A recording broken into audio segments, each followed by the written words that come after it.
దక్షిణ 1 hour 47 minutes run టైమ్తో theatre release అని మూవీని చూసాక నాకైతే ఫస్ట్ హాఫ్ కొంచెం స్లోగా అనిపించినప్పటికీ ఈ మూవీ అయితే పర్లేదండి, బానే ఉంది.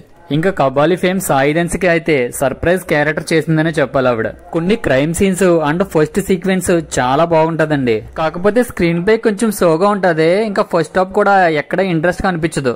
ఇంకా మూవీ ఎలా ఉన్నదో ప్లస్ అండ్ మైనస్ పాయింట్ లో మాట్లాడుకుందాం, వీడియో పూర్తిగా చూడండి. ఇంకా బేసిక్ గా స్టోరీ లైన్ ఏంటంటే, సిటీలో అమ్మాయిల్ని కిడ్నాప్ చేసి తల నరికి అతి కిరాతకంగా చంపుతూ ఉంటారు. అసలు అలా ఎందుకు చంపుతున్నాడు, అసలు ఆ సైకో కిల్లర్ ఎవరో, తర్వాత ఏం జరిగింది అన్నదే స్టోరీ లైన్. ఇంకా ఈ మూవీని ఫ్యామిలీతో చూడొచ్చా అంటే, ఆ కిల్లర్ చేసే పనులు చాలా దారుణంగా ఉంటాయి, అవైతే చూడలేం. ఇంకా హీరోయిన్ వేసుకునే డ్రెస్ కూడా ఎక్స్పోజింగ్ ఉంటుంది, సో ఫ్యామిలీతో అయితే చూడలేం. ప్లస్ పాయింట్ సాయి ధన్స్ గారి యాక్టింగ్ అండి. ఆవిడ బాడీ లాంగ్వేజ్ గానీ, ఆవిడ ఫేస్ ఎక్స్ప్రెషన్ గానీ చాలా బాగా ఇచ్చారు ఆవిడ. ఇంకా సినిమాలో వచ్చే స్టార్టింగ్ సీన్ ఏం జరుగుతుందా అని ఇంట్రెస్ట్ క్రియేట్ చేస్తుంది. ఇంకా కొన్ని క్రైమ్ సీన్స్ కూడా బాగా అనిపించాయి. ఇంకా మెయిన్ గా క్లైమాక్స్ అయితే బాగా అనిపించింది. ఇంకా మైనస్ పాయింట్, ఇంత ఇంట్రెస్టింగ్ పాయింట్ ఉన్నప్పటికీ చాలా చోట్లయితే చాలా స్లోగా ఉంటుందండి, సింపుల్ గా తీసేసారని వస్తుంది.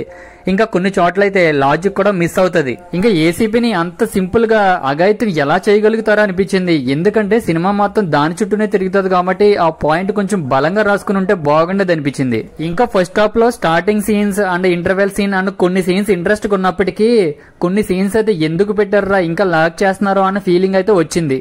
ఇంకా ఎమోషన్స్ కూడా అంతగా వర్కౌట్ కాలేదండి.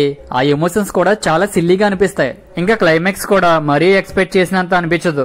ఇంకా యాక్టింగ్ విషయానికి వస్తే అందరూ బాగానే చేశారు. మెయిన్ గా సాయి ధన్స్ యాక్టింగ్ అయితే నెక్స్ట్ లెవెల్ అనే చెప్పాలి. ఇంకా బ్యాక్గ్రౌండ్ మ్యూజిక్ సాంగ్స్ విషయానికి వస్తే సాంగ్స్ అయితే పెద్ద ఏమీ లేవు. బ్యాక్గ్రౌండ్ మ్యూజిక్ అయితే పర్లేదు, బానే ఉంది సినిమాకి తగ్గట్టు. ఇంకా ఫైనల్ గా నేను చెప్పేది ఏంటంటే, కొంచెం స్లోగా అనిపించినప్పటికీ కొన్ని సీన్స్ కోసం, కొన్ని థ్రిల్లింగ్ పాయింట్స్ కోసం ఒక్కసారి అయితే చూడొచ్చండి. Is a average movie. ఇంకా మీలో ఎవరైనా ఈ మూవీ చూస్తుంటే ఎలా ఉందో కింద కామెంట్ చేయండి. ఇంక ఇలాంటి జెన్యూన్ రివ్యూస్ కోసం మీరు నా ఛానల్ సబ్స్క్రైబ్ చేసుకుని అలాగే పక్కనున్న బెల్ సింబల్ ని ఆల్లో పెట్టుకోండి. నేను చేసే ప్రతి రివ్యూ మిస్ కాకుండా చూడవచ్చు. ఇంకా జనరల్ మూవీ రేటింగ్ ప్రకారం నేను ఈ మూవీకి ఇచ్చే రేటింగ్ 2.5 అండ్ అవుట్ ఆఫ్ 5 కి. ఇంకా మీకు కనుక నా రివ్యూ నచ్చినట్లయితే లైక్ చేసి షేర్ చేయండి. Thank you for watching.